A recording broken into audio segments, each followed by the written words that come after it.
ហើយនេះខ្ញុំនឹងបង្ហាញពីវិធីដើម្បីទេនៅ data ឬក៏រូបភាពឬក៏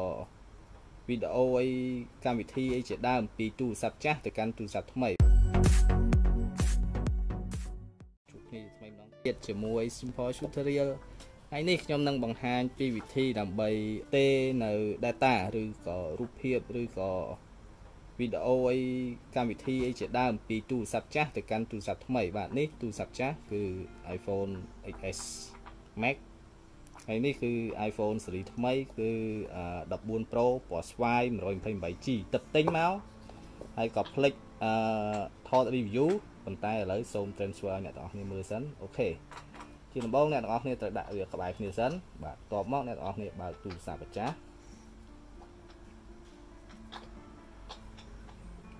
បន្តិចមកអូខេសូមចាំបន្តិចឥឡូវខ្ញុំបើកអានេះឲ្យមើលតែម្ដងបាទនេះចេញមកហើយចាំមើលបន្តិចសិនចាំមើលទូរស័ព្ទចាស់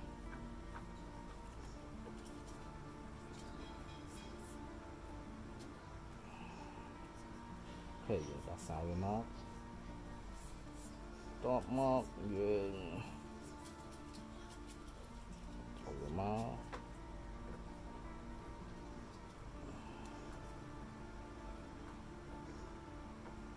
នេះឃើញទេគឺវាចេញមកលោតនៅពេលដែលដាក់ទូរស័ព្ទជិតគ្នាមកគឺវានឹងបង្ហាញតែម្ដងលើទូរស័ព្ទចាស់គឺ set up a new iPhone អូខេយើងគ្រាន់តែចុច continue បាទឃើញទេគឺវាលោតមកកន្លែងថ្មីតែម្ដងអូខេឥឡូវយើងចាប់ផ្ដើមយកទូរស័ព្ទចាស់កាមេរ៉ាគឺដាក់កន្លែងទូរស័ព្ទថ្មីអូខេគ្រាន់តែដាក់លើហ្នឹងមកវានឹងឃើញវានឹងចាប់ផ្ដើមទៅតែម្ដងគឺកាមេរ៉ាដាក់ថតឲ្យចំកន្លែងនេះអូខេគឺវាចាប់ដើមមកហើយអូខេ set up for me គឺវាទៅហើយកំពុងតែដំណើរការនៅលើទូរស័ព្ទថ្មីបាទអ្នកទាំងអស់គ្នានៅពេលដែលប្រើវិធីហ្នឹងអ្នកទាំងអស់គ្នាត្រូវតែមើលសោមើលថ្មសម្រាប់ទូរស័ព្ទថ្មីផងព្រោះវាត្រូវការចំណាយពេលវេលាបន្តិចបន្តួចដើម្បីធ្វើការ activate ក្នុងករណីថ្មទូរស័ព្ទថ្មីនេះវាមិនវានៅមានចំនួនភាគរយតិចអញ្ចឹងអ្នកទាំងអស់គ្នាត្រូវតែប្រើឆ្នាំងសាកដើម្បីជំនួយប៉ុន្តែដោយសារថ្មវាមានចំនួនច្រើនអញ្ចឹងអូខេអត់ជាបញ្ហាអីទេហើយវាកំពុងតែ transfer ទៅហើយវាបានបញ្ជាក់ហើយត្រូវតែដាក់ឲ្យបានគៀកគ្នាអញ្ចឹងដើម្បីឲ្យវាស្គាល់គ្នាអូខេឥឡូវមកហើយអញ្ចឹងអ្នកទាំងអស់គ្នាត្រូវ set up Face ID ក៏បានឬមិនបាច់ set up ក៏បានអូខេ set up letter passcode passcode option សូម set up passcode នៅពេលក្រោយអូខេខ្ញុំមិនប្រើ passcode ទេអូខេឥឡូវវាកំពុងតែដំណើរការទៅហើយអូខេឥឡូវវាចាប់ផ្ដើម transfer មកហើយ continue agree អូខេយើងត្រូវ transfer មកទាំងអស់ទាំង data ទាំង setting អូខេចុច continue keep your iPhone up to date អូខេ continue iMessage អូខេ continue emergency អូខេ continue អូខេឥឡូវវាកំពុងតែដំណើរការទៅហើយអូខេឥឡូវនេះគឺវាឲ្យយើងដំឡើងដោយសារកម្មវិធីឥឡូវវាចេញ OS ថ្មីគឺ 16.1 អញ្ចឹងគេឲ្យយើង install and download អញ្ចឹងយើងត្រូវចំណាយពេល install ប្រហែលជាមានបញ្ហាបន្តិចនៅការ download ហ្នឹង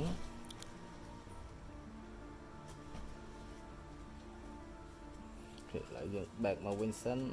ហើយយើងមិនបាច់តើវាឲ្យទេវានៅតែឲ្យយើង install ដដែលអូខេអញ្ចឹងយើងមានតែ install តើវាត្រូវស៊ីប្រហែល G យើងចាំមើលសិនហើយឥឡូវវាចាប់ផ្ដើម download ហើយយើងត្រូវរង់ចាំប្រហែលជា30នាទីលឿនឬក៏យឺតគឺវាអាស្រ័យទៅលើល្បឿនអ៊ីនធឺណិតព្រោះអីវាត្រូវការ speed internet ដើម្បីធ្វើការ download តោះយើងមានតែធ្វើការរង់ចាំអូខេ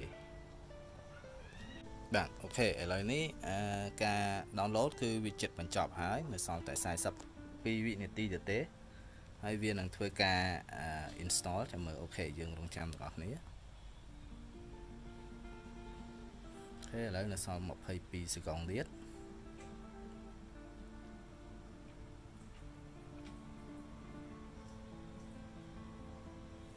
ដោយខ្ញុំជម្រាបអញ្ចឹងថាវា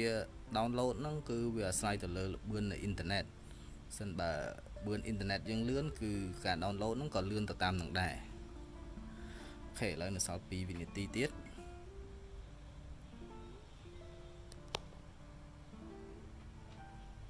អូខេទៅហើយ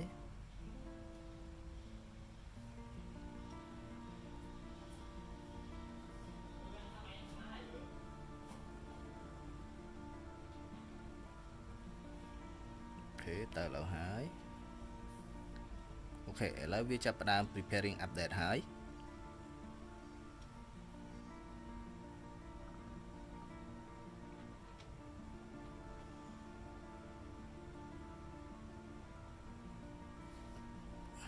បាទឥឡូវវានឹងធ្វើការ update ក្នុងពេលបន្តិចទៀត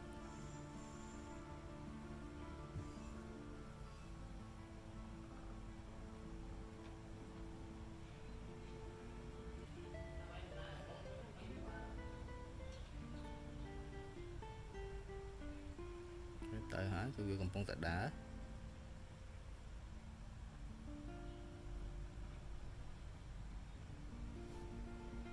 គឺវាកំពុងតែដើរសន្សឹមទៅ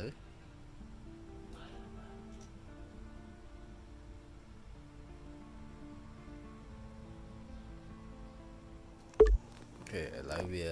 update រួចហើយឥឡូវវាកំពុងតែធ្វើការ verify update ហ្នឹងបន្តទៀតយើងមានតែរងចាំបន្តទៀតអូខេឥឡូវវាកំពុងតែធ្វើការ update ទៅហើយ update ឡើង version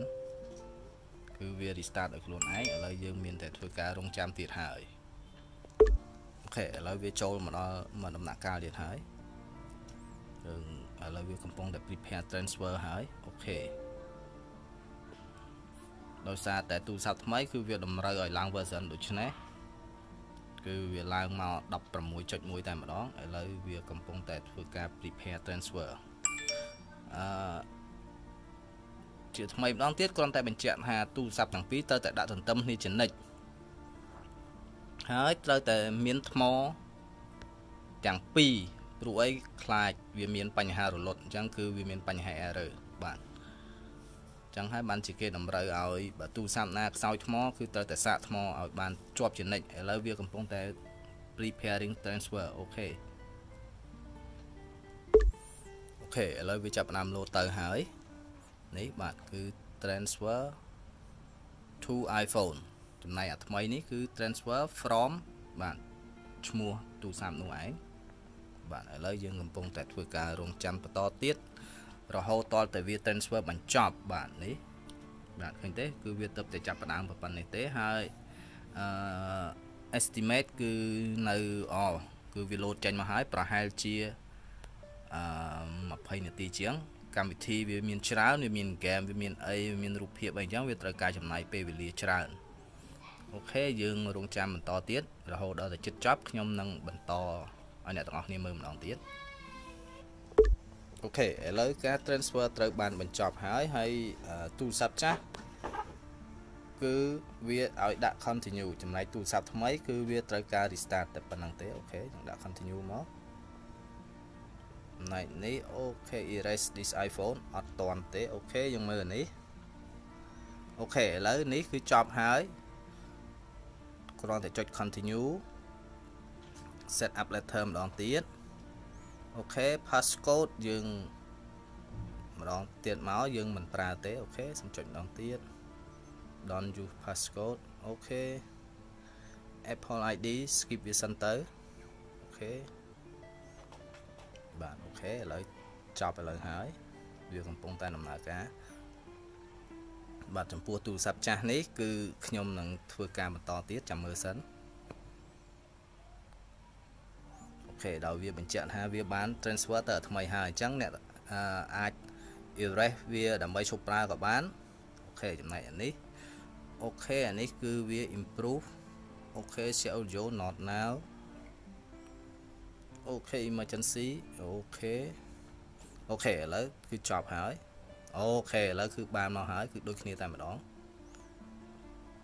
now location not now អូខេនេះក៏ not now ដែរខ្ញុំមិន